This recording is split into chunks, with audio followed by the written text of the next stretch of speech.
we're going to show you how to set up a Mastervolt MLI Ultra lithium battery. So this is the battery in MasterAdjust. You can see here, you can see what it looks like. You can see the part number. You can see the software revision number on the summary page. We go to the monitoring tab. You can see the state of the battery. State of charge is at 99%. Time remaining. If the battery was not being charged, this would be a number until it reached 0% state of charge, but it's being charged, so there's no number there. The voltage, the current, either going in or out of the battery. If it was discharging, this number would be negative, and then the temperature of the battery itself. You can open and close the relay here, the relay bracket, which we talked about earlier. You can make sure that that functions, and I highly recommend that you do that after every single installation for every single battery. So I'm actually going to open the relay. You may or may not have been able to hear that, but we opened the relay. Relay state is open. You can see current is not going out or into the battery because the relay has opened and broken that connection. So now we're going to close it.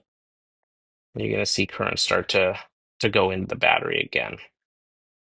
You can see these balancers probably fired. And so what these are is these are the cell balancers inside of the battery. You can see the different cell voltage information. And so these balancers actually allow power to transfer between the different cells within the battery so that they're always synchronized and balanced. And that's one of the most important things to keeping a lithium battery happy and from having any issues. These balancers work in the background constantly without you knowing about it to make sure your battery is safe and all of the cells are essentially within like 100th of a volt. You can see if the battery is in any kind of a mode, a battery safety, a stop charge. Here, these boxes will go blue. And then you can actually see temperatures of individual cells right here. You can see if any alarms are occurring. There would be blue check boxes here. No alarms are occurring. We can see the history of the battery. You can see this battery is very new. It's never actually been cycled. It was 100% 6 days ago. You can see has essentially not been used, but it was less than 30% for 330 days. So essentially a year old from manufacturing. You can go into configuration. You can configure this battery. You can name it. Let's go house that. You can see serial numbers, dip switches. We talked about dip switches in our other video, but it is important if you're in a traditional master bus network that you put at least the first dip switch to 1. But we recommend that both the first and second dip switches be set to 1. The first dip switch tells the system it's a master bus system. The second dip switch tells the system that this is a network powering device. And so it actually powers the master bus network off the battery's internal power. And so since it's a battery, we want it to power the network because it has energy. And so we set that to 1-1. We set everything to 1-1 that we can that has physical dip switches. Processor information, the relay type that you're using, ML standard. Remember, this is a live network, so it's going to kind of blip in and out as things change. Daisy chain would be if you had multiple batteries in a cluster and series, and you were daisy chaining to a single relay. But this is ML standard, which just means one relay per battery. If you do have batteries in series or if you have multiple in parallel, you can identify that to create a cluster. This will average the amperage, voltage, and state of charge information so that for monitoring purposes, you can see the total bank's information instead of just one battery's. One in series is counterintuitive because there's actually none in series, but that's the lowest is 1. So 1 in series means a single battery, and 1 in parallel means a single battery. If you had multiple in parallel, you'd go 2, 3, 4. If you had multiple in series, you'd go 2, 3, 4, and then you would confirm the topology. Then some other information would pop up where you'd select the batteries.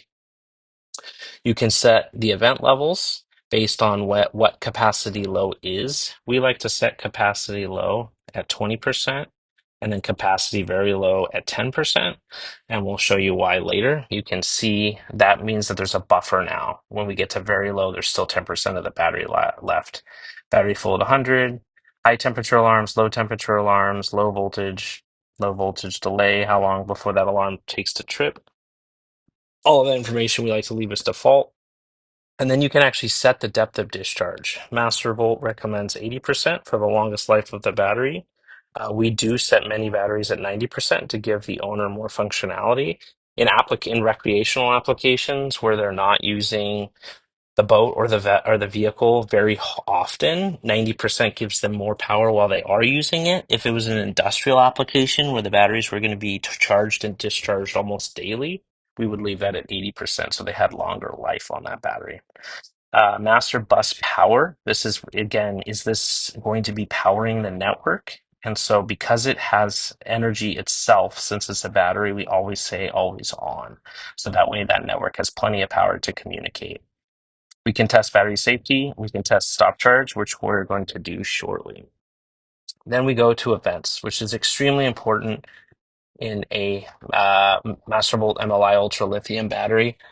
This is the most important aspect of the battery. This is how you make a safe integrated lithium system. And so first and foremost, we have to create a stop charge event. So this goes out to the charging devices in the network, and it tells them to stop charging before actually taking the battery offline. So you can see we're within the battery right now, and we're within the events tab of the battery. So the source is going to be the different functions that the battery can trigger on. And you can see there's a lot of them. So we're going to do stop charge, and we're going to go out to our inverter charger, which is the only other thing in this network. And we're going to go to the charger portion of that command because there's no other real obvious option here. And we're going to do copy invert. This is confusing, but copy in Mastervolt language means execute. And so what we want to do is the opposite of execute when we're charging. So we want to tell the inverter charger's charger function to not charge. And so we do that by saying copy invert, which is opposite of execute. Very confusing. I know. I'm sorry. In a standard charger that was not an inverter charger, there would be a drop down that says suspend charging or stop charging, and you would then just say copy. So it's much more obvious there, but the inverter charger is a little more complicated, which is why we're talking about it here. The other thing we want to do is a battery safety. This allows the battery to take itself out of the system by opening the relay, so that if there were parameters where it was unsafe, it could stop discharging and stop charging and then become safe again. So this is actually built into Mastervolt MLI Ultra batteries, but we always recommend adding it as a why not piece of insurance. So we're going to use battery safety as our trigger. We're actually going to the battery itself, and the only options within the battery are to open or close the relay. Now, if the battery is unsafe, we want it to open the relay, which disconnects power, and we want it to execute that command. So we're saying copy. So now we're going to show you actually how to test those, see if you did them properly. To learn more, give us a call.